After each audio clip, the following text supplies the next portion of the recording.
আল্লাহ সৃষ্টি করলেন মহাকাশ, অগণিত ছায়াপথ, নীহারিকা একটি মাত্র শব্দ দিয়ে, কুন।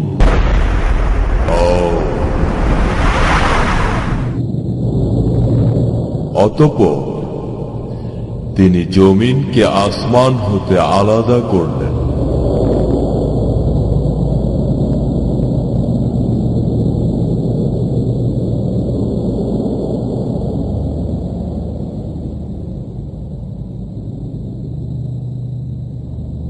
এই ডকুমেন্টারি ফিল্মটি হিজবুত তৌহিদের ইমাম জনাব মোহাম্মদ বায়াজিদ খান পন্নী রচিত দাজ্জাল ইহুদি খ্রিস্টান সভ্যতা বইটি অবলম্বনে নির্মিত।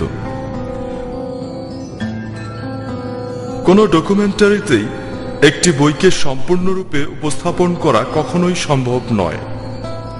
দাজ্জালের মতো এত ব্যাপক এবং গুরুত্বপূর্ণ বিষয়ে তো কথাই নেই। তাই এই ডকুমেন্টারি দেখার পর হিজবুত তৌহিদের ইমাম জনাব মোহাম্মদ বায়াজিদ খান পন্নী রচিত দাজ্জাল ইহুদি খ্রিস্টান সভ্যতা বইটি পড়লে দাজ্জালকে চেনা আরো সহজ হবে।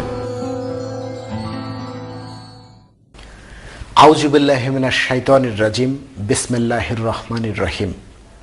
সুধী দর্শক মণ্ডলী, আল্লাহর রাসূল তার আসহাবদের বহু বিষয়ে সতর্ক করে গিয়েছেন।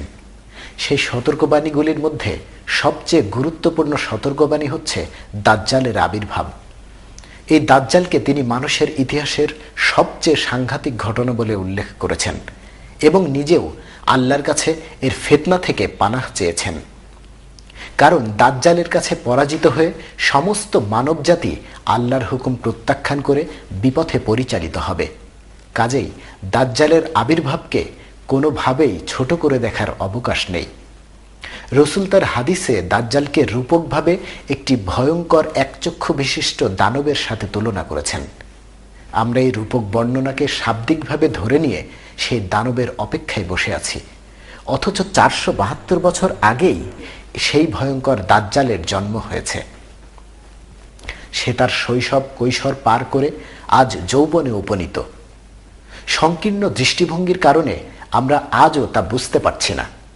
ফলে সমস্ত পৃথিবী সহ এই মুসলিম জাতিটিও দাজ্জালকে রব বা প্রভু বলে স্বীকার করে নিয়েছে এবং তার পায়ে সাজদায় পড়ে আছে। বর্তমান ইহুদি খ্রিস্টান বস্তুবাদী যান্ত্রিক সভ্যতাই হচ্ছে সেই একচক্ষু বিশিষ্ট দাজ্জাল।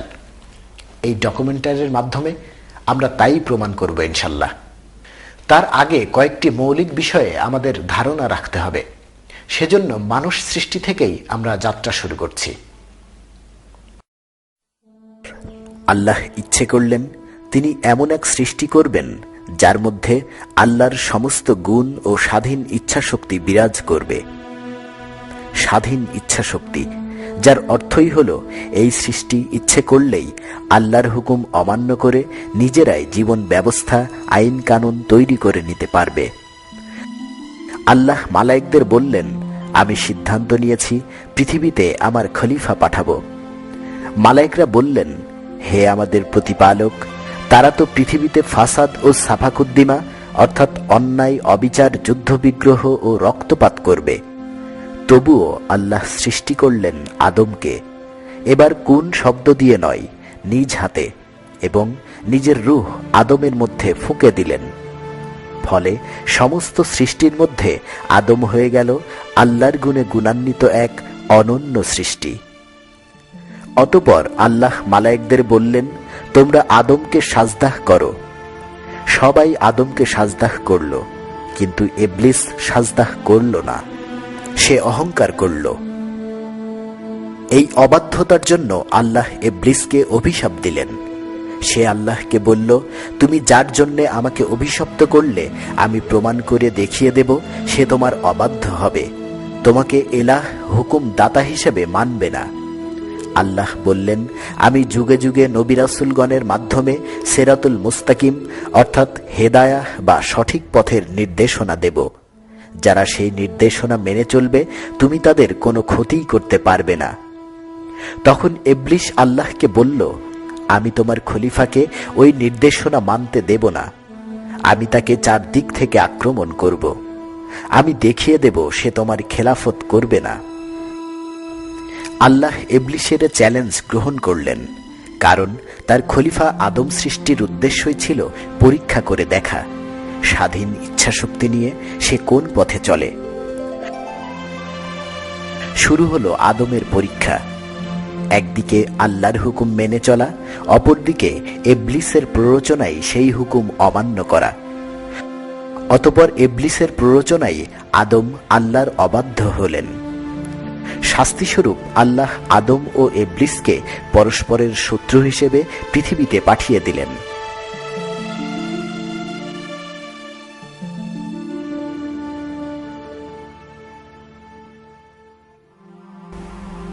শুধু দর্শক মণ্ডলী, আল্লাহর সাথে মালায়েক বা ফেরেশতাদের যে কথোপকথন হলো তা কয়েকটি প্রশ্ন সৃষ্টি করে। প্রশ্নগুলো হচ্ছে, আল্লাহ বলেছেন তিনি মানুষকে তার খলিফা হিসেবে সৃষ্টি করেছেন। খলিফা বলতে কি বোঝায়?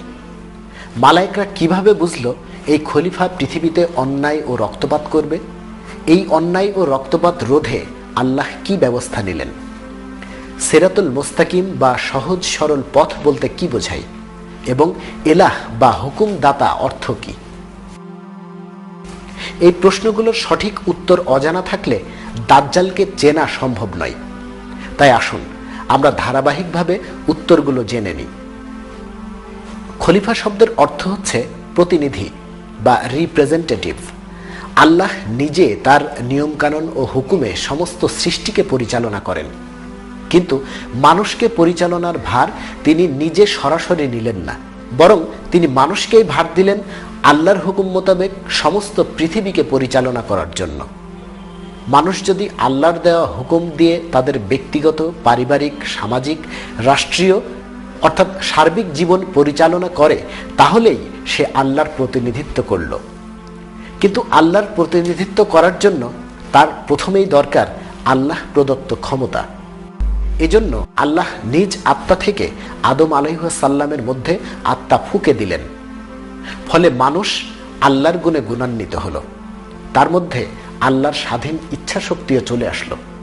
মালায়েকরা বুঝতে পারল মানুষ এই স্বাধীন ইচ্ছা শক্তির বলে আল্লাহর হুকুম প্রত্যাখ্যান করতে পারবে। ফলে সমাজের সৃষ্টি হবে ফাসাদ, সাফাকুদ্দিমা অর্থাৎ অন্যায়, অত্যাচার, অশান্তি। ইবলিসের চ্যালেঞ্জেও এ কথাটি স্পষ্ট হয়ে ওঠে। সে মানুষের ইচ্ছা শক্তিকে প্রভাবিত করে মানুষকে দিয়ে আল্লাহর হুকুম অমান্য করাবে। ফলে সে সিরাতুল মুস্তাকিম থেকে বিচ্যুত হবে। আর এই বিচ্যুতির স্বাভাবিক পরিণতিই হবে অশান্তি, যুদ্ধবিগ্রহ ও রক্তপাত।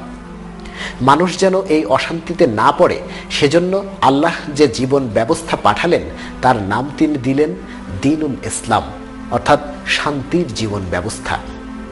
এই জীবন ব্যবস্থার মূল ভিত্তি হল তৌহিদ, লা ইলাহা ইল্লাল্লাহ অর্থাৎ আল্লাহ ছাড়া কোনো হুকুমদাতা, সার্বভৌমত্বের মালিক নেই।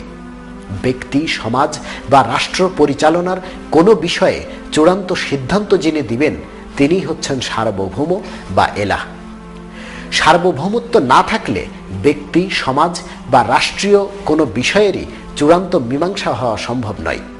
তাই সব সংবিধানেরই একটি সার্বভৌমত্ব থাকতে হয়।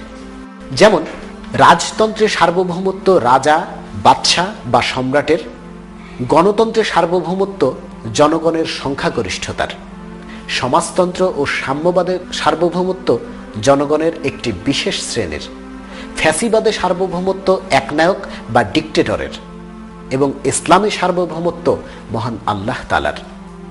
এই ছকটি প্রমাণ করে দিচ্ছে আপনি যে জীবন ব্যবস্থায় গ্রহণ করেন না কেন একটি সার্বভৌমত্ব আপনাকে মানতেই হচ্ছে। অর্থাৎ সার্বভৌমত্বের ব্যাপারে কোনো আপোষ নেই। প্রতিটি ব্যবস্থার সার্বভৌমত্বের মালিক ভিন্ন হয়। গণতন্ত্র ও সমাজতন্ত্র যেমন একই সাথে মানা সম্ভব নয়, তেমনিভাবে ইসলাম ও গণতন্ত্র বা রাজতন্ত্রও একসাথে মানা সম্ভব নয়। তাই আল্লাহ দ্ব্যর্থহীনভাবে বলেন, ইনিল হুকমু ইল্লা লিল্লাহ অর্থাৎ হুকুম দেওয়ার অধিকার কেবলমাত্র আল্লাহরই। সুতরাং আল্লাহর সার্বভৌমত্ব মেনে নেয়ার অর্থই হচ্ছে জীবনের যে অঙ্গনে আল্লাহর কোনো সিদ্ধান্ত থাকবে সেখানে আমরা অন্য কারো সিদ্ধান্ত মানব না। এটিই হলো সিরাতুল মুস্তাকিম বা সহজ সরল পথ। ইবলিসের প্ররোচনায় এই সিরাতুল মুস্তাকিম পরিত্যাগ করে সমস্ত মানবজাতি যুগে যুগে কিভাবে সেই অন্যায়, অশান্তি ও রক্তপাতে পতিত হলো, আসুন আমরা একটু দেখে নিই। ইবলিস তার চ্যালেঞ্জে জয়ী হওয়ার জন্য কুপ্ররোচনা দিয়ে আদম হাওয়ার পুত্র কাবিলকে দিয়ে তার নিজ ভাই হাবিলকে হত্যা করালো। ফলে মালায়েকদের ধারণা সত্য প্রমাণিত হলো। শুরু হলো ফাসাদ সাফাকুদ্দিমা, অর্থাৎ অন্যায়, অত্যাচার, অশান্তি। ক্রমান্বয়ে আদমের বংশ পৃথিবীতে ছড়িয়ে পড়তে লাগল। আল্লাহ তার প্রতিশ্রুতি মোতাবেক নবী রাসূলদের মাধ্যমে পথ দেখাতে থাকলেন। কিন্তু আল্লাহর প্রতিনিধি মানুষ ইবলিসের প্ররোচনায় আল্লাহর হুকুম অমান্য করে নিজেরাই জীবন চলার পথ তৈরি করে নিল। ফলে তারা অন্যায়, অত্যাচার ও রক্তপাতে নিমজ্জিত হল। নবী রাসূল প্রেরণের ধারাবাহিকতায় আল্লাহ তার এক প্রিয় বান্দা নূহ আলাইহিস সালামকে পাঠালেন মানুষকে সঠিক পথে ফিরিয়ে আনার জন্য। তিনি ৯৫০ বছর তার জাতিকে আল্লাহর নির্দেশিত পথের দিকে ডাকলেন। কিন্তু ইবলিস তাদের এমনই মোহগ্রস্ত করে রেখেছিল যে তারা নূহ আলাইহিস সালামের ডাকে সাড়া দিল না। অবশেষে আল্লাহ তার হুকুম প্রত্যাখ্যান করার অপরাধে নূহ আলাইহিস সালামের জাতিকে শাস্তি দেওয়ার সিদ্ধান্ত নিলেন। তিনি নূহ আলাইহিস সালামকে আদেশ দিলেন একটি জাহাজ তৈরি করতে এবং তার সঙ্গী সাথী ও প্রত্যেক প্রাণীর এক জোড়া করে সে জাহাজে তুলতে। নূহ আলাইহিস সালাম আল্লাহর নির্দেশ অনুযায়ী জাহাজ তৈরি করলেন এবং প্রত্যেক প্রাণীর এক জোড়া করে সে জাহাজে তুললেন।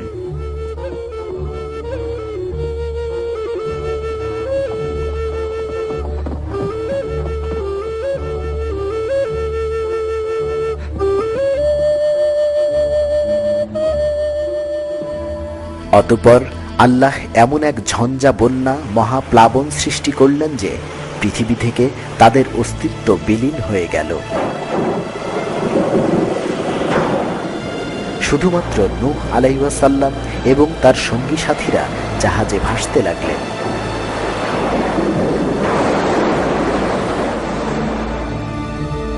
তারপর আল্লাহর আদেশে প্লাবন শান্ত হলো। নূহ আলাইহিস সালাম তার সঙ্গীদের নিয়ে জুদি নামক পাহাড়ে অবতরণ করলেন। আদম সন্তানেরা আবারও পৃথিবীর বুকে ছড়িয়ে পড়ল। তারা আল্লাহর সার্বভৌমত্ব মেনে নিয়ে তাদের ব্যক্তিগত, পারিবারিক ও সামাজিক জীবনে আল্লাহর হুকুম প্রতিষ্ঠার মাধ্যমে শান্তিময় জীবন পরিচালনা করতে লাগল। ইবলিসের প্ররোচনায় মানুষ ক্রমান্বয়ে নূহ আলাইহিস সালামের আনিত শরিয়াহ থেকেও বিচ্যুত হতে থাকল। আবার শুরু হলো পূর্ব ঘোষিত ফাসাদ ও সাফাকুদ্দিমা। আল্লাহ তার প্রতিশ্রুতি মোতাবেক পৃথিবীর প্রত্যেক জনপদে নবী রাসূল পাঠাতে থাকলেন।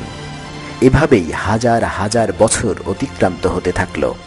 একসময় আল্লাহ পাঠালেন হযরত ইব্রাহিম আলাইহিস সালামকে। তখন নমরুদ আল্লাহর তৌহিদকে প্রত্যাখ্যান করে নিজেকে রব দাবি করেছিল। ইব্রাহিম আলাইহিস সালাম নমরুদ ও তার অনুসারীদের তৌহিদের দিকে, অর্থাৎ আল্লাহর সার্বভৌমত্বের দিকে আহ্বান করলেন। কিন্তু সে আল্লাহর সার্বভৌমত্ব মানতে অস্বীকার করল এবং এক পর্যায়ে ইব্রাহিম আলাইহিস সালামকে আগুনে নিক্ষেপ করা হলো। কিন্তু আল্লাহ আগুন থেকে তাকে হেফাজত করলেন।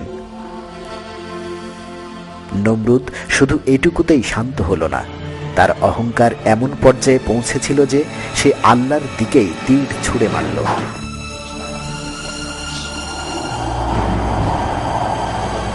তৌহিদ প্রত্যাখ্যান ও অধ্যত্ত অহংকারের শাস্তি হিসেবে আল্লাহ নমরুদকে সমূলে ধ্বংস করলেন। তারপর আল্লাহ তার দ্বীনকে প্রতিষ্ঠা করলেন এবং ইব্রাহিম আলাইহিস সালামকে সম্মানিত করলেন। আল্লাহ ইব্রাহিম আলাইহিস সালামকে দুই পুত্র ইসমাইল ও ইসহাক আলাইহিস সালামকে দান করলেন। ইসমাইল আলাইহিস সালাম মক্কাতে এবং ইসহাক আলাইহিস সালাম ফিলিস্তিনের হেব্রনে বসবাস করতে লাগলেন। পরবর্তীতে আল্লাহ ইসহাক আলাইহিসসালামের বংশে ধারাবাহিকভাবে নবী রাসূল পাঠাতে থাকলেন। এলেন ইয়াকুব আলাইহিসসালাম, যিনি ইসরায়েল নামেও পরিচিত ছিলেন। কাল পরিক্রমায় বনি ইসরায়েলগণ যখন আল্লাহর তৌহিদ প্রত্যাখ্যান করল, তখন আল্লাহ শাস্তি হিসেবে তাদের ফারাও সাম্রাজ্যের দাসে পরিণত করে দিলেন। ফারাওদের হাতে দীর্ঘদিন শাস্তিদানের পর দয়াময় আল্লাহ তাদের উপর রহম করলেন। বনি ইসরায়েলদেরকে 1000 বছরের দাসত্ব থেকে উদ্ধার করতে আল্লাহ তাদের মধ্যে পাঠালেন হযরত মূসা আলাইহিসসালামকে। সূর্য দেবতা রা এর পূজারী ফেরাউনকে মূসা আলাইহিসসালাম লা ইলাহা ইল্লাল্লাহ অর্থাৎ আল্লাহর সার্বভৌমত্ব মেনে নিতে প্রস্তাব করলেন। ফেরাউন তার এই আহ্বানকে প্রত্যাখ্যান করল। এক পর্যায়ে মূসা আলাইহিসসালাম ফেরাউনের দাসত্ব থেকে মুক্ত করার জন্য বনি ইসরায়েলদেরকে নিয়ে রওনা করলেন। মূসা আলাইহিসসালাম বনি ইসরায়েলদের নিয়ে যখন লোহিত সাগরের কিনারায় পৌঁছলেন, তখন আল্লাহ মূসা আলাইহিসসালামকে আদেশ করলেন তার হাতের লাঠি দিয়ে সাগরের পানিতে আঘাত করতে। তার লাঠির আঘাতে সাগরের পানি দুভাগ হয়ে শুকনো রাস্তায় পরিণত হল।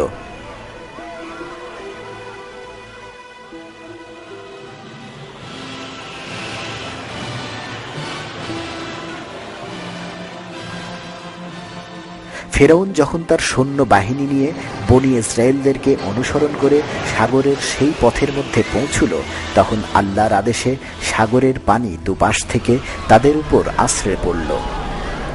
ফেরাউন সৈন্য বাহিনী সমেত সাগর গর্ভে তলিয়ে গেল।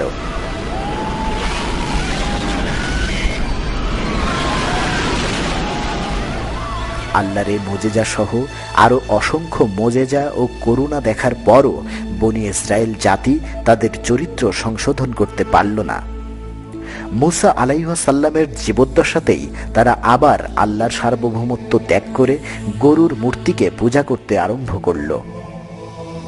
এভাবে তারা বারবার গুরুতর অপরাধ ও সীমা লঙ্ঘন করে যেতে থাকল। মূসা আলাইহিসসালামের ইন্তেকালের পর আবার তারা আল্লাহর দ্বীনকে বিকৃত করতে লাগল। আল্লাহ তাদের সংশোধনের জন্য আবার নবী রাসূল পাঠাতে থাকলেন, কিন্তু তারা জাতিগতভাবে আর কোনো নবীকেই মেনে নিল না, বরং একের পর এক নবী রাসূলকে নির্মম নির্যাতন ও হত্যা করে চলল। এভাবে অনেক নবী রাসূল ও শত সহস্র মোমেনদের রক্তে রঞ্জিত হল বনি ইসরায়েল অর্থাৎ ইহুদি জাতির ইতিহাস। এরপর ইহুদিদের মধ্যে আল্লাহ সবশেষে পাঠালেন ঈসা আলাইহিসসালামকে। ইহুদি বংশেরই নবী হযরত দাউদ আলাইহিসসালামের অভিশাপের ফলে আল্লাহ তাদেরকে মূর্তি পূজারী রোমানদের পদানত করে দিয়েছিলেন। তখনও তারা আংশিকভাবে তাওরাতের হুকুম বিধান মেনে চলত, কিন্তু ইহুদি ধর্মের আলেমদের অতি বিশ্লেষণের ফলে এই দিনটি তার আধ্যাত্মিকতা হারিয়ে ভারসাম্যহীন হয়ে গিয়েছিল। আল্লাহ ঈসা আলাইহিসসালামকে পাঠালেন সেই ভারসাম্য ফিরিয়ে আনার জন্য। তিনি মূসা আলাইহিসসালামের শরিয়াহকে সমর্থন করলেন, বললেন, আমি বনি ইসরায়েলের পথভ্রষ্ট মেষগুলোকে পথ দেখাতে এসেছি। সেজন্য তিনি ইহুদিদের বাইরে ধর্ম প্রচার করতে তার অনুসারীদেরকে কঠোরভাবে নিষেধ করেছিলেন। তাই মূর্তি পূজারী রোমান শাসকরা তার ধর্ম প্রচারে কোনো বাধা দিল না, বরং বাধা হয়ে দাঁড়ালো তৎকালীন ইহুদিদের আলেম শ্রেণী ধর্ম ব্যবসায়ী মোল্লা, যাদেরকে রাব্বাই, সাদ্দুসাই, ফারিসি ইত্যাদি নামে ডাকা হতো। এই মোল্লা শ্রেণী বাইতুল মুকাদ্দাস মসজিদটিকে তাদের ব্যবসা কেন্দ্র বানিয়ে রেখেছিল। ঈসা আলাইহিসসালাম তাদের ধর্ম বাণিজ্যে প্রচণ্ড বাধা হয়ে দাঁড়ালেন। তিনি যখন সাধারণ জনগণের সামনে ওই সকল ধর্ম ব্যবসায়ীদের মুখোশ খুলে দিতে লাগলেন, তখন তারা তাকে হত্যার ষড়যন্ত্র করল। এক পর্যায়ে তারা রোমান শাসকদেরকে বোঝাতে সক্ষম হল যে ঈসা আলাইহিসসালাম তাদের জন্য এক বিপজ্জনক শক্তি, এবং জনগণকে বোঝাতে লাগলো যে ঈসা আলাইহিসসালাম একজন ধর্মদ্রোহী ও জাদুকর। তখন ইবলিস স্বয়ং যেন ধর্ম ব্যবসায়ী আলেমদের রূপ ধারণ করেছিল। ঈসা আলাইহাসাল্লামের ঘনিষ্ঠ সাহাবী জুডাস ইস্কারিয়াস মাত্র 30 মুদ্রার বিনিময়ে রোমানদের হাতে তাকে ধরিয়ে দিল। ঈসা আলাইহাসাল্লামকে আল্লাহ সশরীরে উঠিয়ে নিলেন এবং বিশ্বাসঘাতক জুডাস ইস্কারিয়াসকে অবিকল ঈসা আলাইহাসাল্লামের রূপ দান করলেন। এই মুনাফিকির শাস্তি হিসাবে আল্লাহ জুডাসকে ক্রুশে চড়ালেন। ঈসা আলাইহাসাল্লামকে তুলে নেয়ার পর তার আসহাবগণ প্রাণের ভয়ে প্যালেস্টাইন ছেড়ে বিভিন্ন দিকে ছড়িয়ে পড়ল। কিছুদিন পর পল নামের একজন ইহুদি ঈসা আলাইহাসাল্লামের উপর ঈমান আনলেন, যদিও তার ঈমান সম্পর্কে সন্দেহ থেকেই যায়, এজন্য যে তিনি সরাসরি ঈসা আলাইহাসাল্লামের আদেশ লঙ্ঘন করেছিলেন। ঈসা আলাইহাসাল্লামকে আল্লাহ পাঠিয়েছিলেন শুধুমাত্র ইহুদিদের সংশোধনের জন্য। তিনি ইহুদিদের বাইরে কখনো ধর্ম প্রচারে যাননি এবং এ বিষয়ে সাহাবীদের কঠোরভাবে সতর্ক করে গেছেন। কিন্তু ঈসা আলাইহাসাল্লামের নির্দেশ অমান্য করে পল সে কাজটি আরম্ভ করলেন। তিনি ঈসা আলাইহাসাল্লামের শিক্ষাকে বিকৃত করে খ্রিস্ট ধর্ম নাম দিয়ে প্রচার করতে লাগলেন। যেহেতু ইহুদিদের মধ্যে ঈসা আলাইহাসাল্লামের বাণী প্রচার নিষ্ফল এবং অসম্ভব ছিল, তাই পল ও তার অনুসারীরা এই নতুন ধর্মটি জেরুসালেম বা ইহুদিদের মধ্যে প্রচার না করে ইউরোপের বিভিন্ন দেশে প্রচার করতে লাগলেন। ইউরোপিয়ানরা তখন ছিল ভূতপেত্নী ও নানা মূর্তির পূজারী। তারা দেখল এই নতুন ধর্মটি তাদের ওইসব ধর্মের চেয়ে অনেক উন্নত। তারা ঢালাওভাবে এই ধর্মটিকে গ্রহণ করতে লাগল। ফলে একসময় ইউরোপের অধিকাংশ জনগণ, এমনকি শাসকবর্গও খ্রিস্ট ধর্মকে গ্রহণ করে নিল। সুপ্রিয় দর্শক মণ্ডলী, আপনারা দেখতে পেলেন আদম আলাইহাসাল্লাম থেকে শুরু করে হযরত ঈসা আলাইহাসাল্লাম পর্যন্ত ইবলিসের প্ররোচনায় মানুষ কিভাবে আল্লাহর নির্দেশিত সিরাতুল মুস্তাকিম থেকে, তৌহিদ থেকে বিচ্যুত হয়ে সমাজে অন্যায় অশান্তি সৃষ্টি করেছে, ধর্মকে বিকৃত করে ফেলেছে। অপরদিকে আল্লাহ বিভিন্ন সময়ে নবী রাসূল পাঠিয়ে আবার তৌহিদের পথে মানুষকে ফিরিয়ে এনেছেন। নবী রাসূলদের আহ্বানে যারা তৌহিদের পথে ফিরে আসেনি, তারা পূর্বের বিকৃত পথটিকেই আঁকড়ে ধরে থেকেছে এবং সেই বিকৃত পথের আলেম সমাজ সবসময় নবী রাসূলদের বিরোধিতা করেছে। এভাবেই সৃষ্টি হয়েছে নতুন একটি ধর্মের। কিন্তু খ্রিস্ট ধর্মের জন্ম ওই প্রক্রিয়ার বাইরে একটি সুচিন্তিত ভিন্ন প্রক্রিয়াই হলো। সুচিন্তিত ভিন্ন প্রক্রিয়া বললাম এজন্য যে যদি কোনো ব্যক্তি একজন নবীর উপর ঈমান এনে থাকেন, তাহলে তিনি নিশ্চয়ই উক্ত নবীর নিষেধাজ্ঞাগুলো মেনে চলবেন। কিন্তু দেখা গেল ঈসা আলাইহাসাল্লাম যা করতে নিষেধ করেছিলেন, খ্রিস্ট ধর্মের প্রবক্তা পল সে কাজটি আরম্ভ করলেন। অর্থাৎ ঈসা আলাইহাসাল্লাম ইহুদিদের বাইরে তার ধর্মকে প্রচার করতে কঠোরভাবে নিষেধ করেছিলেন, আর নিষেধ করা সত্ত্বেও পল সে কাজটি করেছেন এবং সুচিন্তিতভাবে করেছেন। পরবর্তীতে এই ভুল পথে জন্ম নেওয়া ধর্ম থেকেই একটি জড়বাদী সভ্যতার আবির্ভাব হয়েছে, যে সভ্যতাকে শেষ রসুল দাজ্জাল হিসেবে বর্ণনা করেছেন। তাই দাজ্জালকে ভালো করে বুঝতে হলে আপনাদেরকে শেষ নবীর উপর অর্পিত দায়িত্ব সম্পর্কেও ধারণা রাখতে হবে। চলুন আমরা শেষ রসুল হযরত মুহাম্মদ সাল্লাল্লাহু আলাইহি ওয়াসাল্লামের আগমনের সময় আরবের অবস্থা কি ছিল, তাকে পাঠানোর উদ্দেশ্য কি ছিল, তা একটু জেনে নেই। ইসমাইল আলাইহাসাল্লাম থেকে সৃষ্ট ইব্রাহিম আলাইহাসাল্লামের আরেক বংশধারা মক্কাতে বসবাস করে আসছিল। শত সহস্র বছরে তাদের মধ্যেও শরিয়ার বিকৃতি চূড়ান্ত পর্যায়ে পৌঁছে গেল। তারা কাবার অবস্থা বাইতুল মুকদ্দাসের চেয়েও জঘন্য করে ফেলল। মূর্তি দিয়ে তারা কাবাকে কলঙ্কিত করল। কিন্তু তখনও তারা ইব্রাহিম আলাইহাসাল্লামের শরিয়াহ মোতাবেক নামাজ, রোজা, হজ সবই পালন করে আসছিল। তারা আল্লাহকে এতটাই বিশ্বাস করত যে নিজেদের নাম পর্যন্ত রাখত আব্দুল্লাহ, অর্থাৎ আল্লাহর উপাসক, এবং কোনো কাজ শুরুর আগে তারা বলতো বিসমিকা আল্লাহুম্মা, আল্লাহর নামে শুরু করলাম। এমনকি লাব্বাইকা আল্লাহুম্মা লাব্বাইক বলেও কাবা তাওয়াফ করত। কিন্তু তারা আল্লাহর নির্দেশিত শরিয়াহ বাদ দিয়ে নিজেদের সমাজ ও রাষ্ট্রীয় ব্যবস্থা হিসেবে লাত, উজ্জাহ, মানাত, হোবাল ইত্যাদি দেবতার নামে চালাত। এমত অবস্থায় আল্লাহ ইব্রাহিম আলাইহিসসালামের সাথে দেওয়া তাঁর ওয়াদা পূরণ করলেন। আল্লাহ তাঁর সর্বশেষ রসুল ও সর্বাধিক প্রিয় বান্দা হজরত মুহাম্মদ সাল্লাল্লাহু আলাইহি ওয়াসাল্লামকে প্রেরণ করলেন ইসমাইল আলাইহিসসালামের বংশধারায়। শুষ্ক মরুর বুকে প্রশস্ত হৃদয় নিয়ে বেড়ে উঠলেন রাহমাতুল লিল আলামিন। নবুয়ত প্রাপ্তির আগ পর্যন্ত মক্কাবাসী তাকে আল আমিন আর সাদেক বলে মাথায় তুলে রাখল। কিন্তু যে মুহূর্তে তিনি তৌহিদের ডাক দিলেন, আল্লাহ ছাড়া কোনো হুকুমদাতা নাই, সার্বভৌমত্বের মালিক নাই, তখনই মক্কাবাসী তাকে মাথা থেকে ছুঁড়ে ফেলে দিল। 40 বছর ধরে যিনি ছিলেন আলামিন, তিনি এখন তাদের চোখে হয়ে গেলেন মিথ্যাবাদী, পাগল, জাদুকর, ধর্মত্যাগী বা মুরতাদ। আল্লাহর তৌহিদ গ্রহণ ও প্রচারের অপরাধে দ্বীনে হানিফের অনুসারী ও মিল্লাতে ইব্রাহিম হবার দাবিদার কাবার আলেম, মোল্লা ও গোত্রপতিদের নির্যাতন নিপীড়নের খড়গ নেমে এলো মুহাম্মদ সাল্লাল্লাহু আলাইহি ওয়াসাল্লাম ও তাঁর অনুসারী মুমিনদের উপর।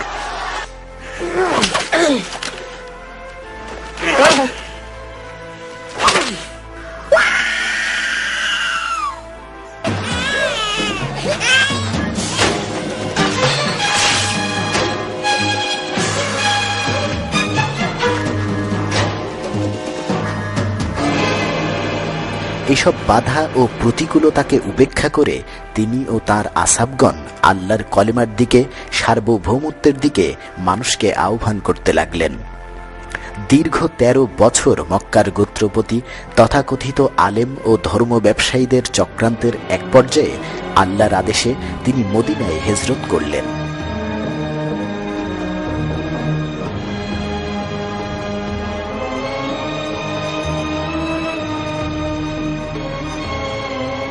মদিনার জনগোষ্ঠী রসুলকে সাদরে গ্রহণ করল এবং তারা আল্লাহর সার্বভৌমত্ব মেনে নিল।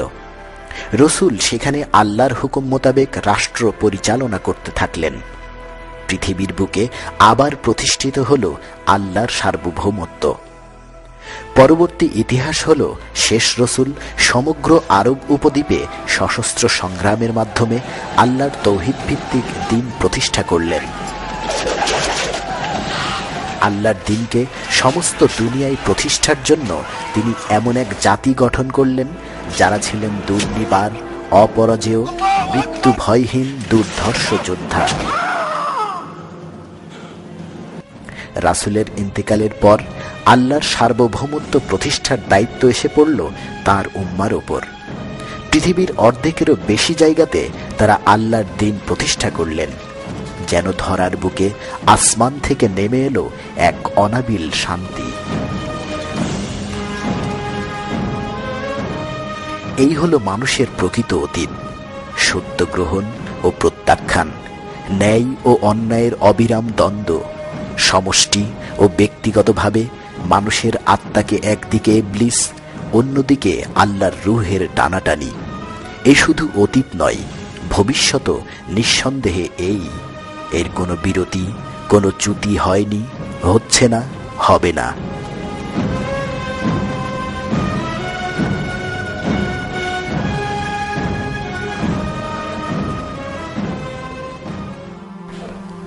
শুধু দর্শক, আল্লাহ যুগে যুগে নবী রাসূলদের মাধ্যমে যে দ্বীন বা ধর্ম পাঠিয়েছেন তা ছিল ভারসাম্যপূর্ণ। এতে যেমন ব্যক্তিগত জীবনে মানুষ কিভাবে চলবে তার নির্দেশনা থাকত, তেমনি সামাজিক ও রাষ্ট্রীয় জীবন পরিচালনার জন্য আইন কানুনও থাকত।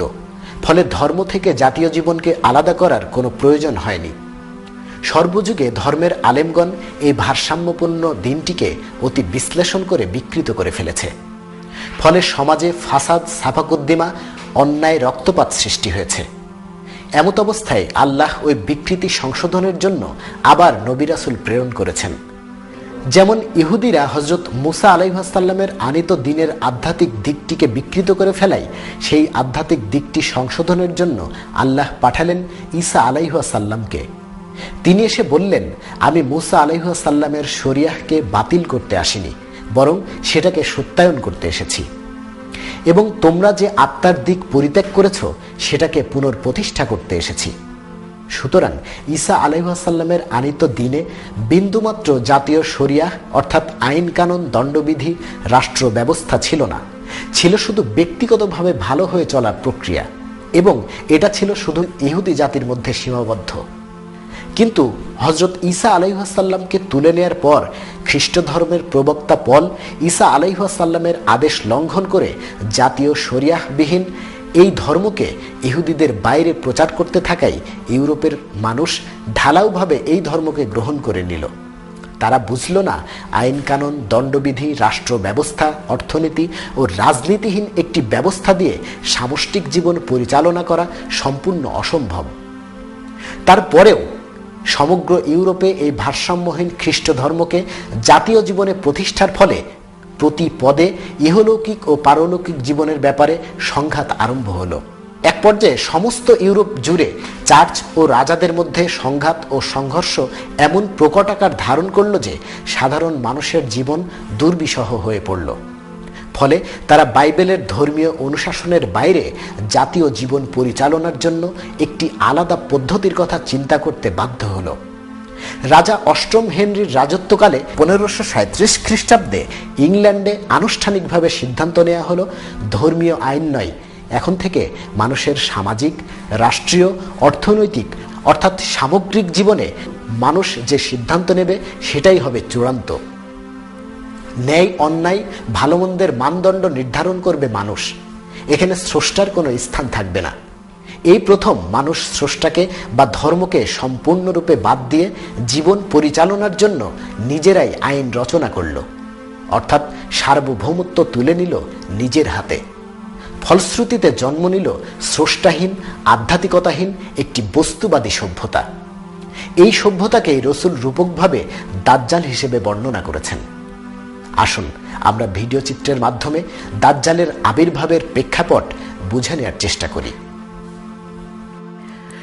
পৃথিবীর যে অংশে ইসলাম প্রতিষ্ঠিত হলো সে অংশের অবস্থা হলো শান্তিময়, কিন্তু ইউরোপের যে বিরাট অংশ এই নতুন দিনের বাইরে রয়ে গেল, সেখানকার জনগণ পলের প্রবর্তিত জাতীয় শরিয়াহীন খ্রিস্ট ধর্মকেই তাদের সামষ্টিক জীবনে প্রয়োগের ব্যর্থ চেষ্টা করে যেতে লাগলো।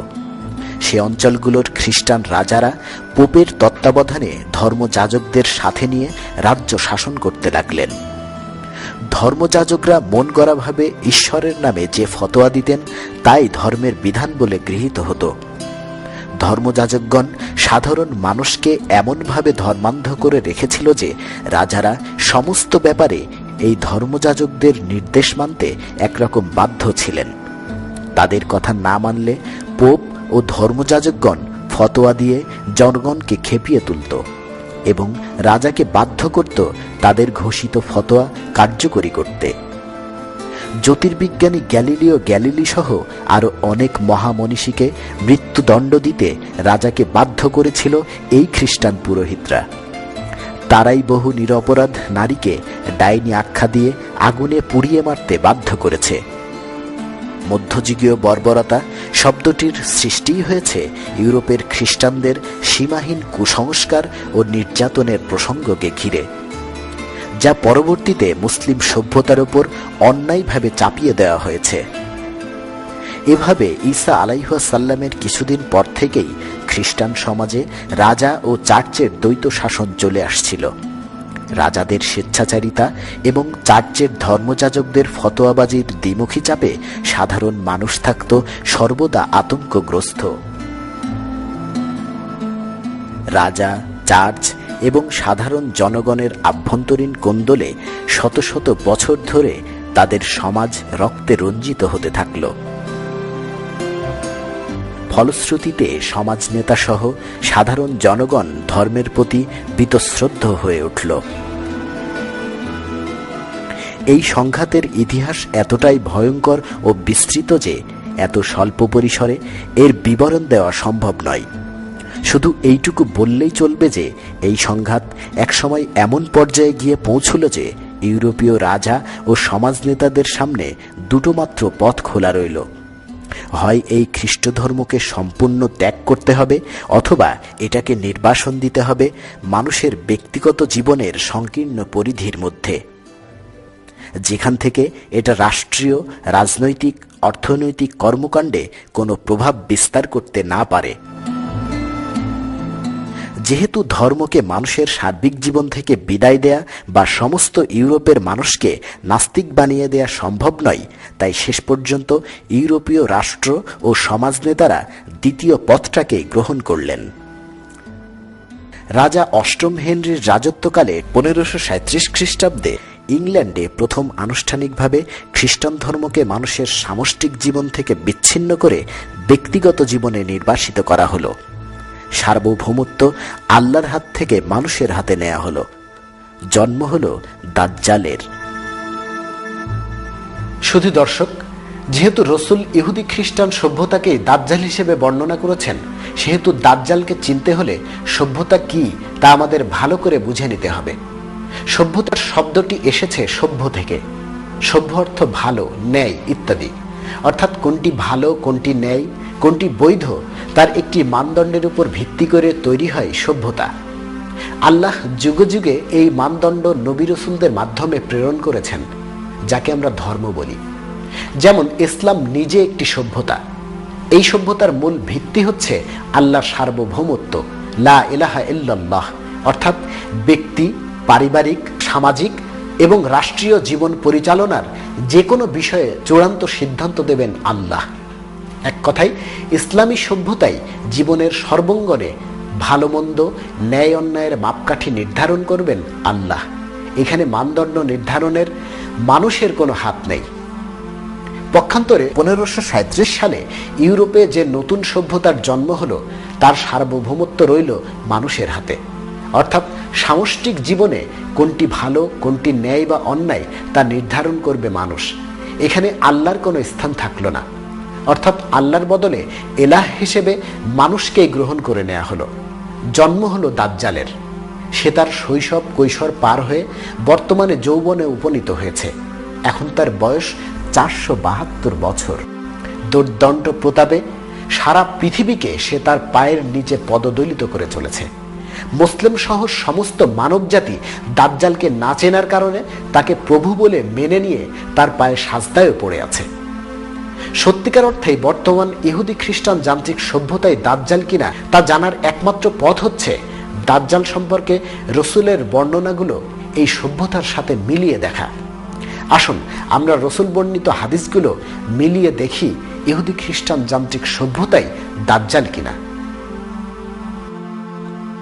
আল্লাহ রসুল বলেছেন, আদমের সৃষ্টি থেকে শেষ দিন অর্থাৎ কিয়ামত পর্যন্ত যা কিছু ঘটেছে ও ঘটবে তার মধ্যে দাজ্জালের চেয়ে বড় আর কিছু ঘটবে না। মানবজাতির সৃষ্টি থেকে শেষ পর্যন্ত সময়ের মধ্যে সর্ববৃহৎ, সবচেয়ে গুরুত্বপূর্ণ ঘটনা হওয়াটা কম কথা নয়। নিঃসন্দেহে বলা যায় সাংঘাতিক। কারণ মানবজাতির জীবনে নূহ আলাইহিসসালামের সময়ে মহাপ্লাবনে সমস্ত পৃথিবী ডুবে গিয়ে মানবজাতি সহ সব প্রাণী, পশু পাখি ধ্বংস হয়ে গিয়েছিল। মহাভারতে বর্ণিত কুরুক্ষেত্রের যুদ্ধে 18 অক্ষৌহিনী অর্থাৎ প্রায় 1 কোটি আদম সন্তান নিহত হয়েছিল এবং সম্প্রতি সুনামিতে প্রায় 4.5 লক্ষ আদম সন্তান নিহত হয়েছে। ইতিহাসের আগে আরও এমন সর্বনাশা বিপর্যয় হয়তো হয়েছে, কিন্তু সবকিছুর চেয়েও সাংঘাতিক ব্যাপার হবে দাজ্জালের আবির্ভাব। দাজ্জাল কেন এত ভয়ঙ্কর বিপদ যে আল্লাহ রসুল নিজে তার ফিতনা থেকে আশ্রয় চেয়েছেন? এ প্রশ্নের জবাব পেতে হলে প্রথমেই আমাদেরকে বুঝতে হবে দাজ্জাল শব্দের অর্থ কি। সত্যিকার অর্থে দাজ্জাল কোনো নাম নয়, এটি একটি বিষয়ের বর্ণনা। দাজ্জাল শব্দের অর্থ চাকচিক্যময় প্রতারক, যেটা বাইরে থেকে দেখতে খুব সুন্দর কিন্তু ভেতরে কুৎসিত। দাজ্জালের তৈরি গণতন্ত্র, সমাজতন্ত্র, একনায়কতন্ত্র, রাজতন্ত্র এবং এর প্রযুক্তিগত সাফল্য মানুষকে মুগ্ধ করে, চোখ ধাঁধিয়ে দেয়। মুসলিম সহ সমস্ত পৃথিবীর মানুষ দাজ্জালের এই তন্ত্রমন্ত্রে মুগ্ধ হয়ে তা জাতীয় জীবনে প্রতিষ্ঠা করে শান্তির পথ খুঁজছে। কিন্তু দাজ্জালের ওইসব তন্ত্র দ্বারা শাসনাধীন পৃথিবী অন্যায়, অত্যাচার, যুদ্ধ, রক্তপাতে, ক্ষুধায়, অশ্রুতে ভরপুর।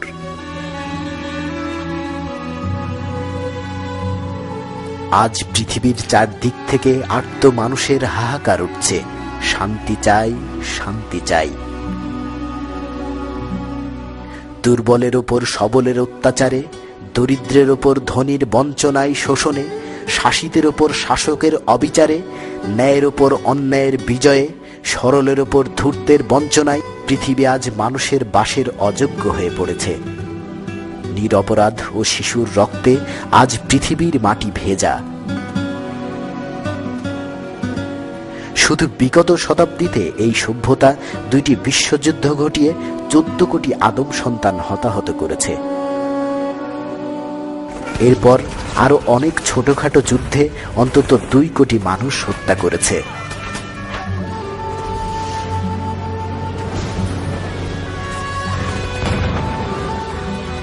আহত ও বিকলাঙ্গের সংখ্যা ওই মোট সংখ্যার চেয়ে বহু গুণ।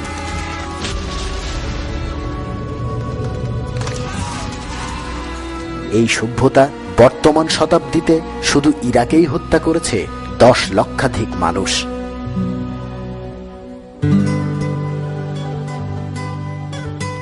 পৃথিবীতে শান্তির জন্য এত চেঁচামেচি, এত লেখা, এত কথা, এত শান্তির প্রচার কিছুই হচ্ছে না।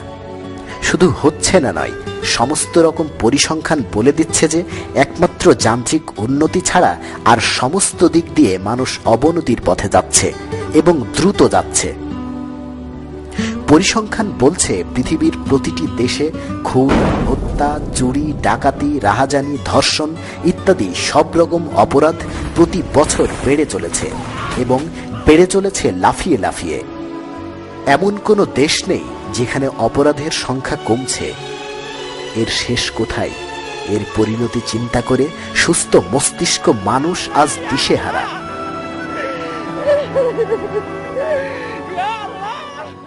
এর উপর আবার ভয়াবহ বিপদ দাঁড়িয়েছে পারমাণবিক অস্ত্রের।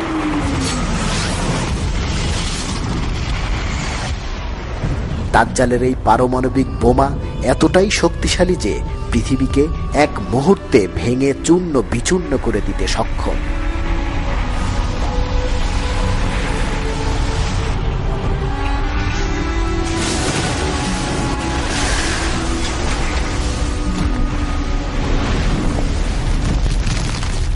এমন ধ্বংসাত্মক শক্তির আবির্ভাব পৃথিবীতে আগে কখনো ঘটেনি বলেই রসুল দাজ্জালকে একটি দানব হিসেবে বর্ণনা করেছেন।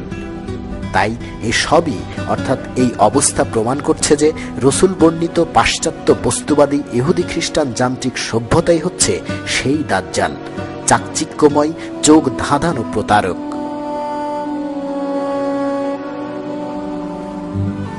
ভিডিও চিত্রগুলো দেখে নিশ্চয় বুঝতে পেরেছেন দাজ্জাল কতটা সাংঘাতিক। তাই সাংঘাতিক দাজ্জালকে ভবিষ্যতের মানুষ যেন সহজে চিনতে পারে, সেজন্য রসুল দাজ্জালের অনেকগুলো পরিচিতি তার আসহাবদের কাছে রূপকভাবে বর্ণনা করে গিয়েছেন। কারণ তার সময়ের আরবগণ ছিলেন নিরক্ষর এবং বহু শতাব্দী পরের যান্ত্রিক সভ্যতার প্রযুক্তি সম্পর্কে তাদের বোঝানোর চেষ্টা করা হতো অর্থহীন। আমরা রসুলের এই রূপক বর্ণনাকে ওই নিরক্ষর আরবদের মতো ধরে নিয়ে বিশাল এক দৈত্যদানবের অপেক্ষায় বসে আছি। কিন্তু দাজ্জাল কোনো দৈত্যদানব নয়, বরং ইহুদি খ্রিস্টান সভ্যতাই হচ্ছে সেই ভয়ানক দাজ্জাল। রসুলের হাদিসগুলো থেকে একে একে তার প্রমাণ দেব ইনশাল্লাহ। দাজ্জালের গতি সম্পর্কে ধারণা দিতে গিয়ে আল্লাহর রসুল বলেছেন, দাজ্জালের গতি হবে অতি দ্রুত, সে বায়ুতাড়িত মেঘের মতো আকাশ দিয়ে উড়ে চলবে। দাজ্জাল যদি দৈত্যদানবী হবে তবে মেঘের গতির সাথে তুলনা করার দরকার কি? তার যখন যেখানে যেভাবে খুশি যাবে। বরং দাজ্জাল কোনো দানব নয় বলেই রসুল মেঘের গতির সাথে তুলনা দিয়েছেন। ইহুদি খ্রিস্টান যান্ত্রিক সভ্যতার তৈরি এরোপ্লেন যখন আকাশ দিয়ে উড়ে যায় তখন সেটাকে জোর বাতাসে চালিত মেঘের টুকরোর মতোই দেখায়। তাই আল্লাহ রসুল তার আসহাবদের দাজ্জালের গতি সম্পর্কে ধারণা দিতে গিয়ে বায়ুতাড়িত মেঘের কথা বলেছেন। তিনি যদি বলতেন দাজ্জাল প্লেন নামক একটি যন্ত্র বানিয়ে আকাশ দিয়ে দ্রুত বেগে উড়ে যাবে, তাহলে তার আসহাবগণ দাজ্জালের গতি সম্পর্কে মোটেই ধারণা করতে পারতেন না। এর পরেও কি বলবেন ইহুদি খ্রিস্টান বস্তুবাদী সভ্যতাই দাজ্জাল নয়? আরেকটি হাদিসে আল্লাহ রসুল বলেছেন, জুমার সালাহ কায়েম করতে যে সময় লাগে সেইটুকু সময়ের মধ্যে দাজ্জাল সমস্ত পৃথিবী ঘুরে আসতে পারবে। দাজ্জালের সম্পর্কে প্রতিষ্ঠিত ধারণা হল, দাজ্জাল দৈত্যের মতো বিরাট এক প্রাণী, যার বাহনের এক পা থাকবে পৃথিবীর পূর্বে, অন্য পা থাকবে পশ্চিমে। এ ধারণা সত্য হলে পৃথিবী ঘুরে আসতে দাজ্জালের 1 থেকে 1.5 ঘন্টা সময় লাগবে কেন? সে তো চাইলেই মুহূর্তের মধ্যেই পৃথিবী প্রদক্ষিণ করতে পারবে। একটি কৃত্রিম উপগ্রহ ঘন্টায় 18,000 মাইলের বেশি বেগে পৃথিবী প্রদক্ষিণ করতে পারে। এতে তার সময় লাগে মাত্র 90 থেকে 95 মিনিট। জুমার সালার প্রস্তুতি পর্ব থেকে সমাপ্তি পর্যন্তও সময় লাগে সেই 90 থেকে 95 মিনিট। এ হাদিসে রাসূল জুম্মার সালাতের সাথে দাজ্জালের গতির যে তুলনা দিয়েছেন, তা ইহুদি খ্রিস্টান সভ্যতার সৃষ্ট স্যাটেলাইটের গতির সাথে হুবহু মিলে যায়। এর পরেও কি ভাবছেন দাজ্জাল কোনো দৈত্যদানব?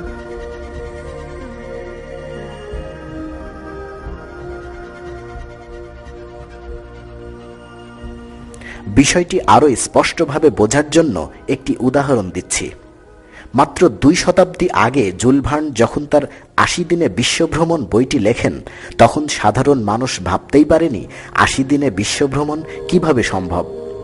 এর মাত্র 1 শতাব্দী পরে বিজ্ঞানের সাফল্য এমন পর্যায়ে গিয়েছে যে 80 দিনে নয়, এখন বিশ্বভ্রমণ মাত্র কয়েক ঘন্টার ব্যাপার।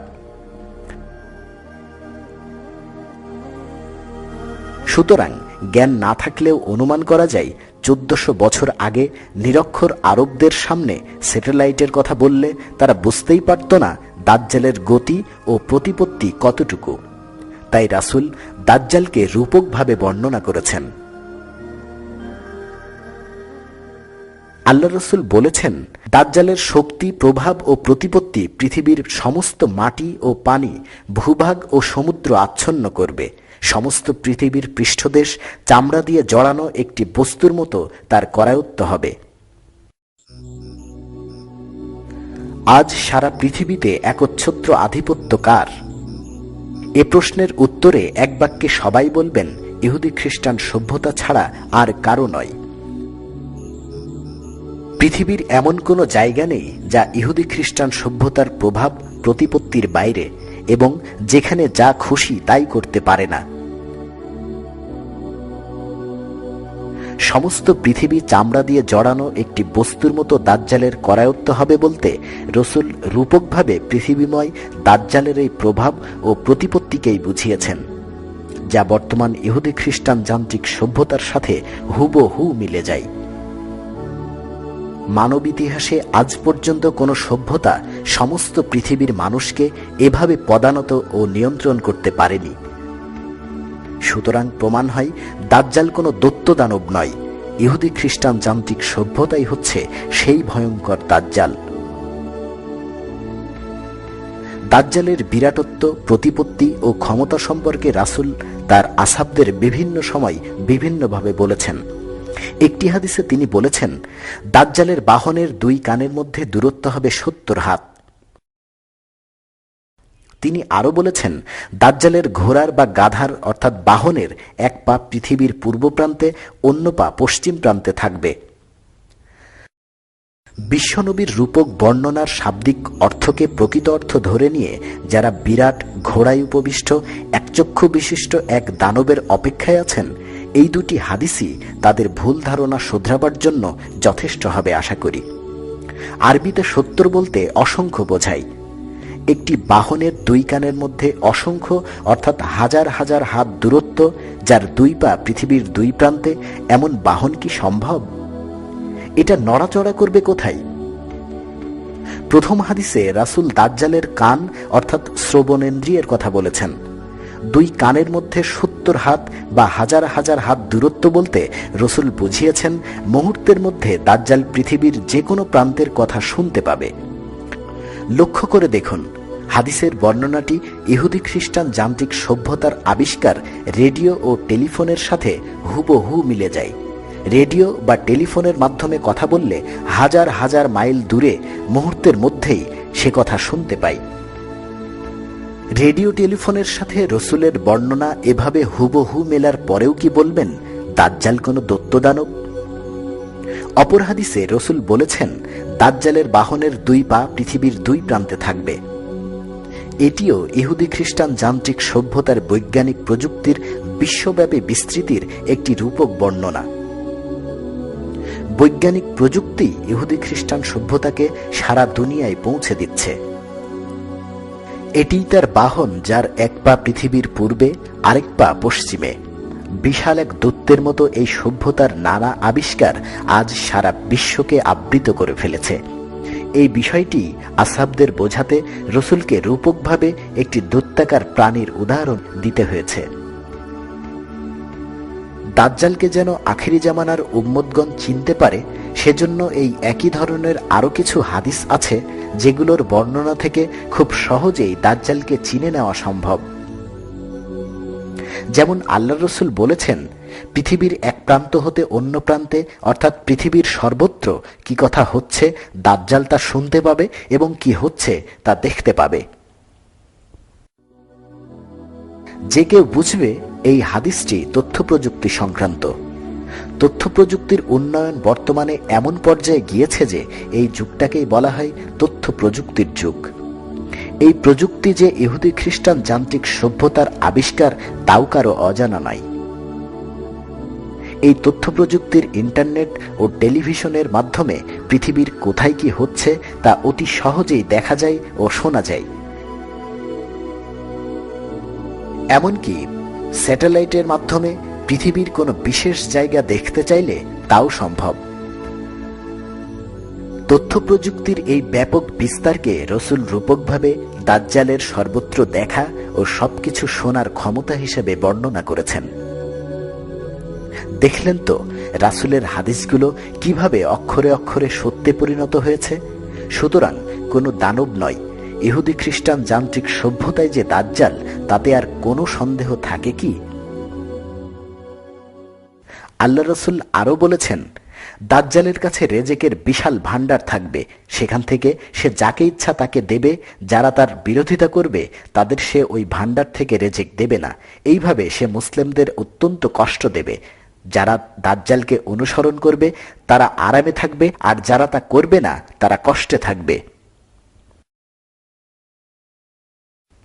বর্তমানে রেজেক বলতে শুধু খাদ্য বোঝানো হয়, কিন্তু সত্যিকার অর্থে পার্থিব সম্পদ বলতে যা বোঝায় সবই রেজেকের অন্তর্ভুক্ত। পাশ্চাত্যের ইহুদি খ্রিস্টান যান্ত্রিক সভ্যতার কাছে এই রেজেকের বিপুল ভাণ্ডার আছে। পৃথিবীর সম্পদের সিংহভাগই তাদের দখলে। এই সম্পদ থেকে সে কাদের দেয়? শুধু তাদের দেয় যারা তার সৃষ্ট রাজনৈতিক, অর্থনৈতিক ইত্যাদি সমষ্টিগত ব্যবস্থা স্বীকার করে নিয়েছে, অর্থাৎ রব বলে মেনে নিয়েছে। তাদের সে ভিক্ষা ও ঋণ দিয়ে বাঁচিয়ে রাখছে। ইহুদি খ্রিস্টান জগতের বাইরে মুসলিম সহ পৃথিবীর প্রত্যেকটি জাতি ও দেশ তার মুখাপেক্ষী। দাজ্জাল ভিক্ষা না দিলে আমরা না খেয়ে থাকি, দাজ্জাল ঋণ না দিলে আমাদের সরকার অচল হয়ে যায়। পৃথিবীর যে কোনো দেশ, বিশেষ করে কোনো মুসলিম দেশ, দাজ্জালের একটু অবাধ্যতা করলেই সে তাকে সব রকমের সাহায্য দেয়া বন্ধ করে দেয়। তার উপর অর্থনৈতিক বাণিজ্যিক অবরোধ আরোপ করে, যেমন করেছে সিরিয়াতে, ইরানে। এই অবরোধের পরও যদি কোনো দেশ দাজ্জালের আনুগত্য মেনে না নেয়, তবে তার বিরুদ্ধে সামরিক অভিযান পরিচালনা করে তাদের পরাজিত করে, যেমন করেছে আফগানিস্তান ও ইরাকে। এই করতে গিয়ে তারা হাজার হাজার, লক্ষ লক্ষ বেসামরিক লোক, নারী, শিশু, বৃদ্ধদের বোমা মেরে হত্যা করে, শত শত নগর গ্রাম গুড়িয়ে দেয়।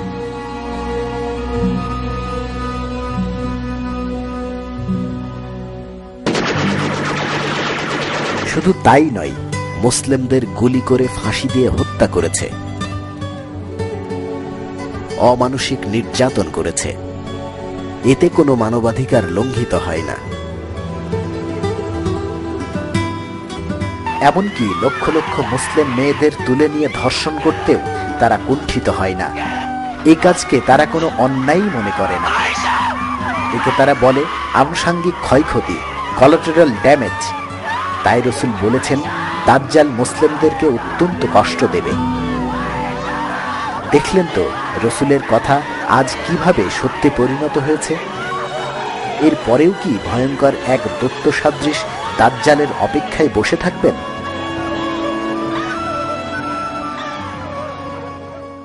এই হাদিসের সাথে সঙ্গতিপূর্ণ আরেকটি হাদিসে আল্লাহ রসুল বলেছেন, দাজ্জাল নিজেকে মানুষের রব, প্রভু বলে ঘোষণা করবে এবং মানব জাতিকে বলবে তাকে রব বলে স্বীকার করে নিতে। দাজ্জাল নিজেকে রব দাবি করবে, এর মানে কি? এর মানে হচ্ছে মানব জাতিকে সে আল্লাহর হুকুমের বদলে তার হুকুম মেনে নিতে বলবে। বর্তমান ইহুদি খ্রিস্টান বস্তুবাদী সভ্যতার দাবিও ঠিক তাই। সে অস্ত্রের শক্তিতে মহা শক্তিধর হয়ে মানব জাতিকে বলছে, তোমরা আমাকে রব বলে স্বীকার করো, আমার আদেশ পালন করো। স্রষ্টার সার্বভৌমত্ব সেকেলে এবং অকেজো হয়ে গেছে। তোমরা ব্যক্তিগতভাবে যে যার ধর্মের যত উপাসনা আছে করতে থাকো, কোনো সমস্যা নেই। মুসলমান, তোমরা যত খুশি লম্বা দাড়ি রেখে পাজামা হাঁটু পর্যন্ত টেনে মসজিদে দৌড়াও, সেখানে যত খুশি নামাজ পড়ো, আমার কোনো আপত্তি নেই। খ্রিস্টান, তুমি লম্বা জব্বা পরে গলায় ক্রুশ ঝুলিয়ে গির্জাতে যাও, যত খুশি প্রার্থনা করতে চাও করো, আমার কোনো আপত্তি নেই। বৌদ্ধ, তুমি গেরুয়া বসন পরে মাথা ন্যাড়া করে প্যাগোডায় যাও, বুদ্ধের মূর্তির সামনে বসে যত খুশি বুদ্ধং শরণং গচ্ছামি গাও, আমার কোনো আপত্তি নেই।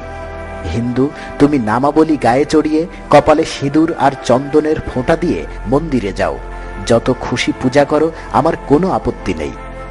ইহুদি, তোমরা লম্বা আলখাল্লা গায়ে দিয়ে বুকে ডেভিডের স্টার ঝুলিয়ে সিনাগগে যাও, যত খুশি প্রার্থনা করো, আমার কোনো আপত্তি নেই। কিন্তু সাবধান, কখনো জাতীয় জীবনে আমার অবাধ্য হও না। তোমাদের ধর্মের রাষ্ট্রীয় আইনগুলো প্রতিষ্ঠা করার চেষ্টা করো না। বিজ্ঞানের যুগে সেগুলো অচল। সামষ্টিক ও জাতীয় জীবনে তোমরা আমার দেয়া জীবন ব্যবস্থা মেনে নাও, তাহলেই আমি তোমাদের প্রতিপালন করব, সর্বরকম সাহায্য করব। এভাবেই ইহুদি খ্রিস্টান যান্ত্রিক সভ্যতা সূক্ষ্ম ও স্থূলভাবে নিজেকে মানবজাতির প্রতিপালনকারী রব দাবি করছে, অর্থাৎ আল্লাহর সার্বভৌমত্ব বাদ দিয়ে মানুষের সার্বভৌমত্ব মেনে নিতে বলছে। আল্লাহ রসুল বলেছেন, দাজ্জালের সঙ্গে জান্নাত ও জাহান্নামের মতো দুইটি জিনিস থাকবে। সে যেটাকে জান্নাত বলবে সেটা আসলে হবে জাহান্নাম, আর সে যেটাকে জাহান্নাম বলবে সেটা আসলে হবে জান্নাত। তোমরা যদি তার সময় পাও, তাহলে দাজ্জাল যেটাকে জাহান্নাম বলবে তাতে পতিত হয়েও, সেটা তোমাদের জন্য জান্নাত হবে।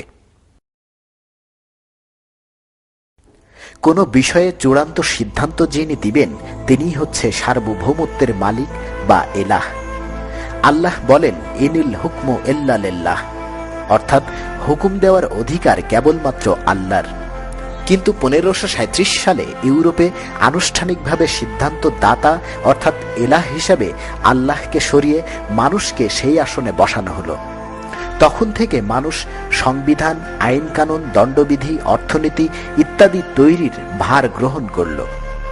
সর্বপ্রথম যে ব্যবস্থাটির প্রচলন হলো তার নাম দেওয়া হলো ধর্মনিরপেক্ষ গণতন্ত্র। এই গণতন্ত্রের সার্বভৌমত্ব রইল মানুষের সংখ্যাগরিষ্ঠের হাতে।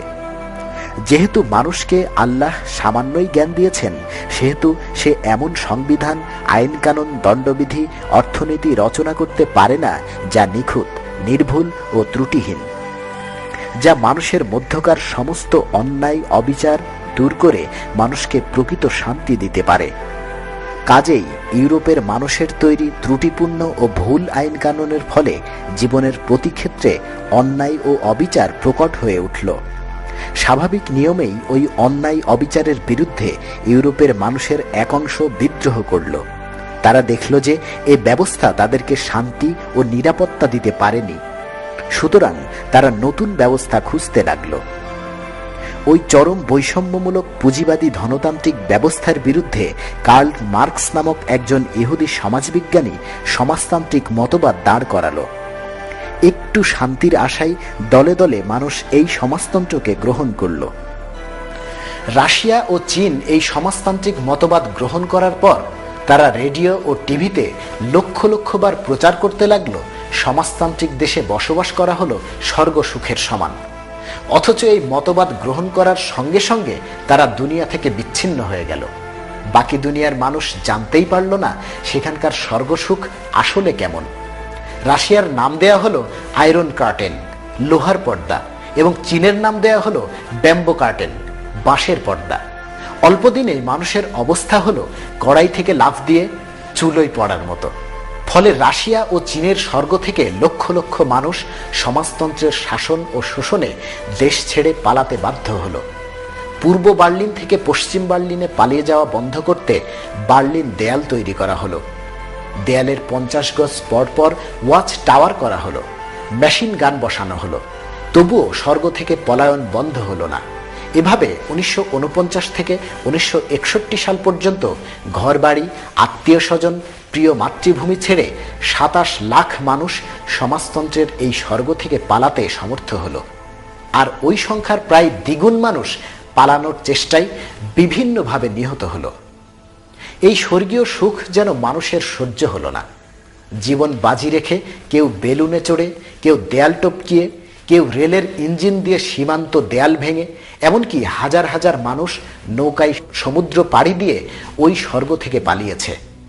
চীন থেকে সমুদ্র প্রণালী পার হয়ে হংকংয়ে আসার সময় হাজার হাজার মানুষ ডুবে মারা গেছে। একই পদ্ধতিতে ভিয়েতনাম থেকে পালাতে গিয়ে বহু প্রাণহানি ঘটেছে।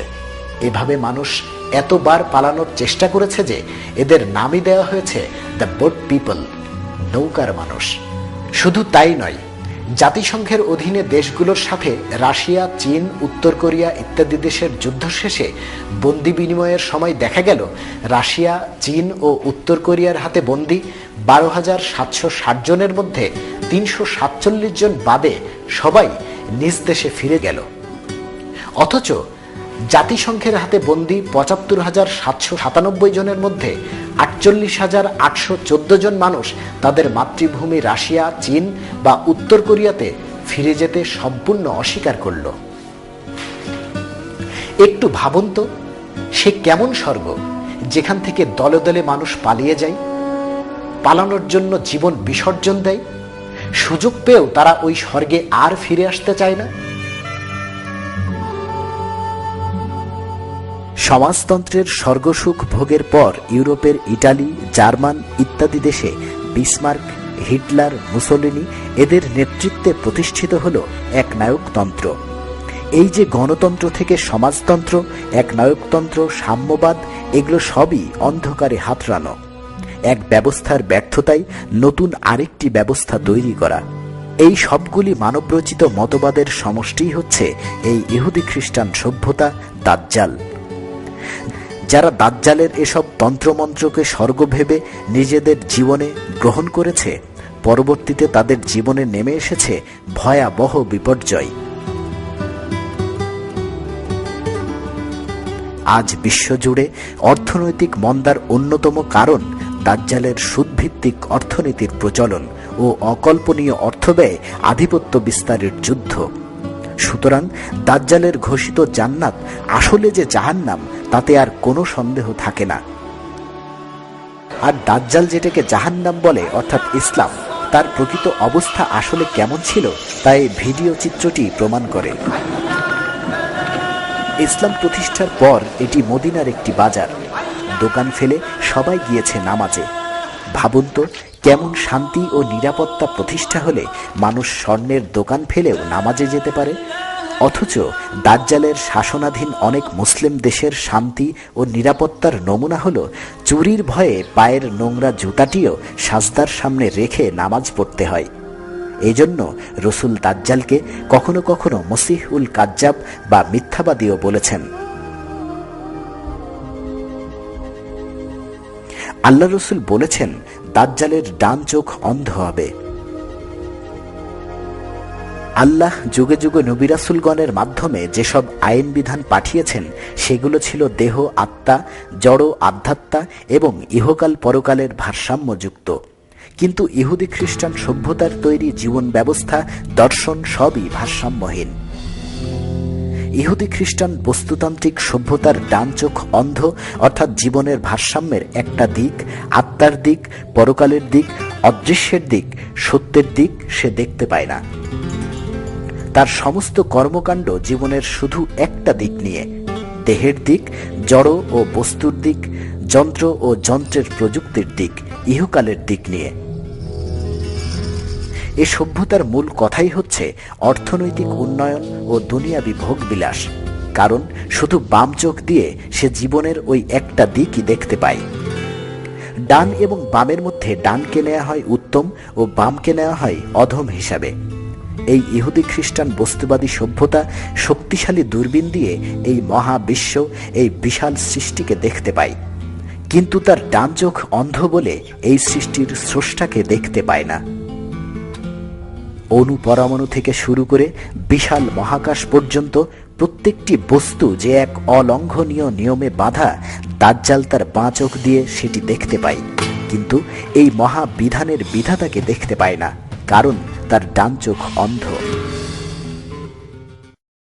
আল্লাহ রসুল একটি হাদিসে বলেছেন, আমার উম্মতের ৭০,০০০ লোক দাজ্জালের অনুসরণ করবে।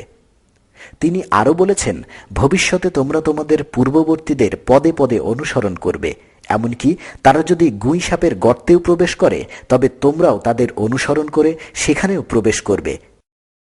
তাকে প্রশ্ন করা হলো, হে রাসূলুল্লাহ, যাদের অনুসরণ করা হবে তারা কি ইহুদি ও খ্রিস্টান? তিনি জবাব দিলেন, আর কারা? রসুলের এই হাদিসগুলির অর্থ প্রায় একই। বর্তমানে প্রায় সবগুলি মুসলিম দেশ আল্লাহর হুকুম অমান্য করে পাশ্চাত্য সভ্যতার তৈরি শাসন ব্যবস্থা, অর্থনীতি, দণ্ডবিধি সহ সম্পূর্ণ জাতীয় জীবন পদ্ধতিকে তাদের জীবনে প্রতিষ্ঠা করেছে। সুদকে আল্লাহ হারাম করেছেন, বলেছেন যারা সুদকে চালু রাখে তাদের বিরুদ্ধে আল্লাহ ও তার রসুল যুদ্ধ ঘোষণা করেছেন।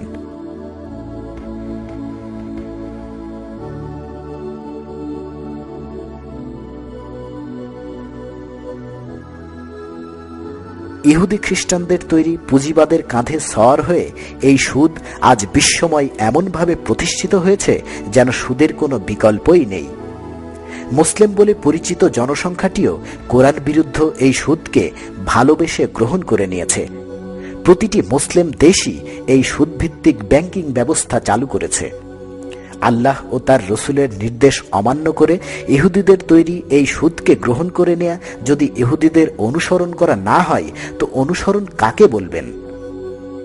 শুধু তাই নয়, মুসলিম নামের এই জাতিটি পাশ্চাত্যের জড়বাদী শিক্ষা ব্যবস্থা, সংস্কৃতি, ধ্যান ধারণা, মূল্যবোধকেও প্রতি পদে নির্লজ্জভাবে নকল করার আপ্রাণ চেষ্টা করছে। যে সামাজিক ব্যবস্থায় অবৈধ যৌন কর্মকাণ্ড সম্পূর্ণ স্বাভাবিক, সেখানে সমকামিতা আইনসঙ্গত। পাশ্চাত্য সংস্কৃতির আগ্রাসনের শিকার হয়ে মুসলিম জাতিটিও পশ্চিমা অশ্লীল জীবনাচরণে অভ্যস্ত হতে আপ্রাণ চেষ্টা করে যাচ্ছে। দাজ্জাল প্রভুর প্রতি ভক্তি নিবেদনের নমুনা হিসাবে এই মুসলিম নামধারী জাতির নেতারা প্রকাশ্যে মদ্যপান করছেন। এমনকি এই জাতির মধ্যে কয়েকটি দেশ আছে যাদের শীর্ষস্থানীয় নেতাদের কপালে সাজদার কালো দাগ আছে, কিন্তু তারা দাজ্জালের কাছ থেকে অস্ত্রসহ সব রকম সাহায্য নিয়ে তাদের দেশের মধ্যে যারা আল্লাহর সার্বভৌমত্ব, তৌহিদ প্রতিষ্ঠা করতে চান তাদের বন্দী করছেন, নির্যাতন করছেন, গুলি করে ফাঁসি দিয়ে হত্যা করেছেন এবং করছেন। এর কারণ এসব নেতাসহ মুসলিম বিশ্ব দাজ্জালের শেখানো এই কথাকে বিশ্বাস করে নিয়েছে যে ধর্ম ব্যক্তিগত বিষয়, সমষ্টিগত নয়। আল্লাহ রাসূল বলেছেন, দাজ্জাল ইহুদি জাতির মধ্য থেকে উত্থিত হবে এবং ইহুদি ও মোনাফেকরা তার অনুসারী হবে। ইতিপূর্বে আমরা দেখেছি কিভাবে ইহুদি জাতির মধ্য থেকে দাজ্জালের জন্ম হলো, তাই ইহুদি ও খ্রিস্টানরা এর অনুসারী হবে, এটা খুবই স্বাভাবিক। কিন্তু রসুল মোনাফেকদের কথাও বলেছেন। এই মোনাফেক কারা? যাদের কথা ও কাজে মিল নেই তারাই মোনাফেক। বর্তমান মুসলিম বলে পরিচিত এই জাতিটি মুখে স্বীকার করে লা ইলাহা ইল্লাল্লাহ, আল্লাহর হুকুম ছাড়া আর কারোটা মানি না। অর্থাৎ মুখে তারা বলে আল্লাহর সার্বভৌমত্ব ছাড়া অন্য কোনো সার্বভৌমত্ব মানব না, কিন্তু বাস্তবে তারা আল্লাহর সার্বভৌমত্ব পরিত্যাগ করে মানুষের তৈরি হুকুম বিধান মেনে নিয়েছে, দাজ্জালের তৈরি বিভিন্ন তন্ত্রমন্ত্র মেনে নিয়েছে। এর চেয়ে বড় মুনাফেকি আর কি হতে পারে? আরেকটি হাদিসে আল্লাহ রসুল বলেছেন, দাজ্জালের দুই চোখের মাঝখানে অর্থাৎ কপালে কাফের লেখা থাকবে। শুধু মোমেন বিশ্বাসীরাই তা দেখতে ও পড়তে পারবে, যারা মোমেন নয় তারা পড়তে পারবে না। এটা কি সম্ভব? বিরাট এক দৈত্য যার এক চোখ অন্ধ, আবার কপালে কাফের লেখা, অথচ মানুষ তাকে চিনতে পারবে না? আজকাল মানুষ যেখানে অতি ক্ষুদ্র অণুপরমাণু পর্যন্ত দেখতে পারে, চিনতে পারে, সাধারণ জ্ঞানেই বলে যে তা সম্ভব নয়। এর চেয়ে আশ্চর্য ব্যাপার হলো, শুধু মোমেন হলে, লেখাপড়া না জানলেও অর্থাৎ নিরক্ষর হলেও দাজ্জালের কপালের কাফের লেখা দেখতে ও পড়তে পারবেন, অথচ মোমেন না হলে, শিক্ষিত, অতি উচ্চ শিক্ষিত হলেও দাজ্জালের কপালের কাফের লেখা দেখতে ও পড়তে পারবেন না। এই আশ্চর্য কথা থেকেই বোঝা যায় দাজ্জালের কপালের ওই কাফের লেখা কাফ ফে রে এই অক্ষর দিয়ে লেখা নয়, এবং দাজ্জাল কোনো দৈত্য দানবও নয়। প্রশ্ন হচ্ছে, মোমেন কারা? আল্লাহ কোরআনে বলেছেন, শুধু তারাই মোমেন যারা আল্লাহ ও তার রসুলকে বিশ্বাস করে, তারপর আর কোনো সন্দেহ করে না এবং তাদের প্রাণ ও সম্পদ দিয়ে আল্লাহর দ্বীন প্রতিষ্ঠার সংগ্রাম করে, তারাই হলো খাঁটি। এখানে মনে রাখতে হবে, যারা আল্লাহ ও তার রসুলকে বিশ্বাস করে এ কথার অর্থ যারা আল্লাহর সর্বব্যাপী সার্বভৌমত্বে বিশ্বাস করে, জীবনের প্রতি অঙ্গনে আল্লাহ ও তার রসুল ব্যতীত আর কারো হুকুমকে স্বীকার করে না। কোরআনের এই আয়াতের সাথে বর্তমান মুসলিম বলে পরিচিত এই জাতিটিকে একটু মিলিয়ে দেখুন, তারা মোমেন কিনা। একটু আগেই দেখিয়ে এলাম কিভাবে এই মুসলিম জাতিটি আল্লাহর হুকুম বাদ দিয়ে দাজ্জালের তৈরি হুকুম বিধান মেনে নিয়ে আল্লাহর সাথে মুনাফিকি করছে। সুতরাং এই মুনাফিক জাতিটি কিভাবে মোমেন হতে পারে? এই জাতিটি আজ মোমেন নেই বলেই তারা দাজ্জালের কপালের কাফের লেখা পড়তে না পেরে দাজ্জালকে রব হিসেবে মেনে নিয়েছে। এমনকি এই দাজ্জালকে কেউ চিনিয়ে দেওয়ার চেষ্টা করলেও এই ধর্মের তথাকথিত আলেম শ্রেণী তার বিরোধিতা করছে। কিন্তু জীবনের প্রতি অঙ্গনে আল্লাহর সার্বভৌমত্বে যিনি বিশ্বাসী অর্থাৎ মোমেন, তিনি আলেম না হয়ে একজন সাধারণ নিরক্ষর ব্যক্তি হলেও দাজ্জালের কপালে কাফের লেখা পড়তে পারেন, অর্থাৎ দাজ্জালকে চিনতে পারেন। আরেকটি হাদিসে আল্লাহ রসুল বলেছেন, দাজ্জালের আদেশে আকাশ থেকে বৃষ্টি বর্ষণ হবে। বিজ্ঞানীরা এমন রাসায়নিক পদার্থ আবিষ্কার করেছেন যা মেঘের উপর ছিটিয়ে দিলে বৃষ্টি নামে। পৃথিবীর বিভিন্ন মরুপ্রধান দেশে এ পদ্ধতিতে বৃষ্টি নামিয়ে চাষাবাদ করা হয়। 2008 সালে অলিম্পিক গেমস চলাকালে বেইজিংয়ের দিকে কিছু মেঘ উড়ে আসছিল।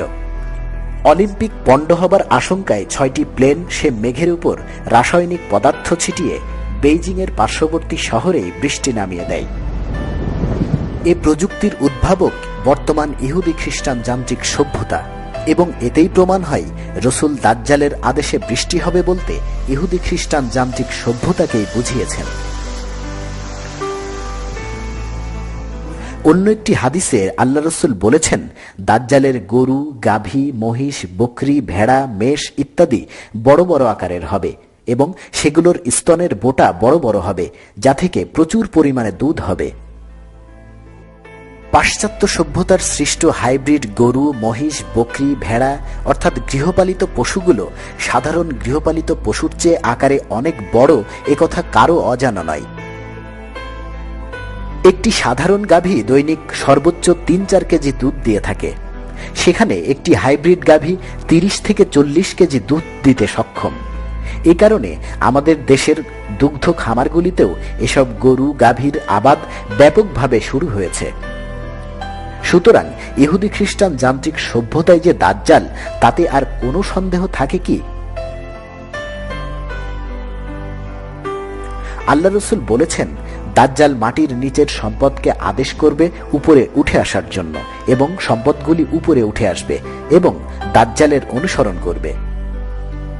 বিশ্বনবীর সময় মাটির গভীর নিচের খনিজ সম্পদ সম্পর্কে মানুষের ধারণা ছিল সীমিত, কিন্তু ইহুদি খ্রিস্টান যান্ত্রিক সভ্যতার বৈজ্ঞানিক উৎকর্ষতার ফলে আজ মানুষ মাটির শত শত মিটার নিচ থেকে খনিজ সম্পদ উপরে উঠিয়ে আনছে। এমনকি সমুদ্রের গভীর তলদেশ থেকেও তেল, গ্যাস ও অন্যান্য খনিজ সম্পদ উপরে উঠিয়ে আনছে।